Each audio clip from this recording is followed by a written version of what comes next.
Bonjour chers internautes, aujourd'hui nous allons vous révéler des choses incroyables. De la part du président du Ghana, il y a 48 heures le président du Ghana a été appelé par Emmanuel Macron.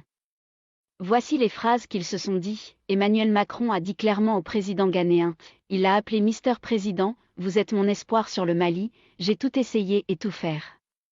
Rien n'a marché. Et le président ivoirien Alassane Ouattara m'a conseillé de venir vers toi, je te propose 145 lignes de métro au Ghana. Des avions qui seront nommés Air Ghana. Et je te promets 6 milliards d'euros pour toi seul, si jamais tu arrives à déstabiliser ces 5 colonels du Mali. Ils veulent collaborer avec la Russie pour que la Russie soit plus puissant encore plus. Le savez-vous que la France a déjà acheté le président du Ghana, le président Nana Addo qui pourrait justifier sa proximité avec Macron. Il est le plus francophile de tous les présidents ghanéens, son amour pour la France amené à acquérir le statut d'observateur au sein de l'Organisation internationale de la francophonie. Il parle très bien le français. Depuis 2020, il a fait installer Air France au Ghana. Des vols directs Accra, Paris sont organisés.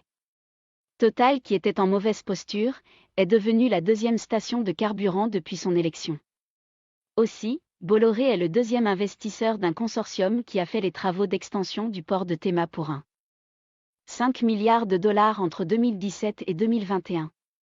MPS et Bolloré vont exploiter une bonne partie de ce port pendant 30 ans pour rembourser leur investissement. En outre, depuis son arrivée au pouvoir, la marine française fait des exercices annuels dans les eaux ghanéennes. La France donne aussi des bourses à des officiers supérieurs ghanéens pour l'école de guerre. En outre, la France organisait par an 2 cours de planification, d'une durée de 2 semaines, par an au centre de maintien de la paix Kofi Annan d'Accra. Pour officiers supérieurs des pays francophones, Macron utilise ces facteurs, intérêt économique et amour pour le français. Pour manipuler Nana Addo. Avez-vous vu ce travail malheureux, au moment où Emmanuel Macron faisait l'appel? Il savait déjà que Nana Addo pouvait pas dire non, le président ghanéen a fait au moins 20 secondes avant de dire tout simplement.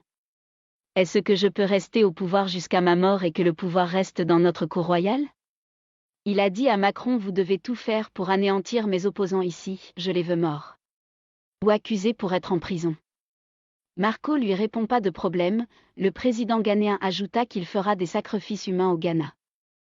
Il a même dit le nombre 27 personnes seront égorgées sur un fétiche au Ghana.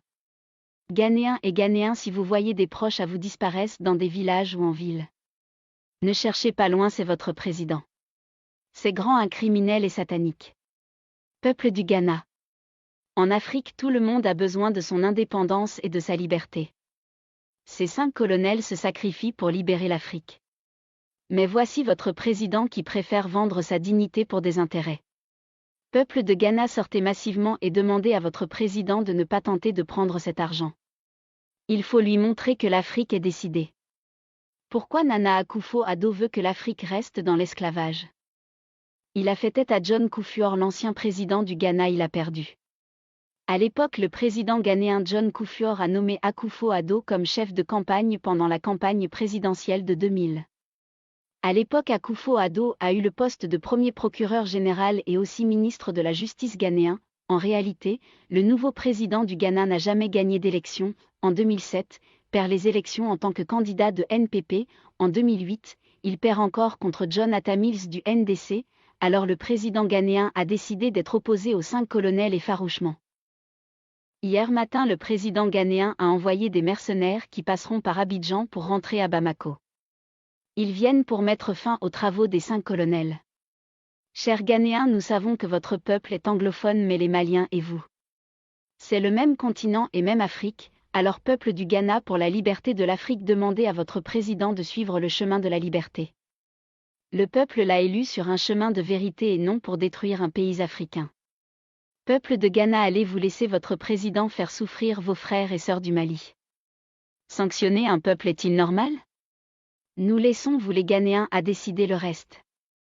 Nous savons que beaucoup de Ghanéens sont prêts pour une Afrique libre et prospère. Vive la liberté, vive la paix, vive la vérité.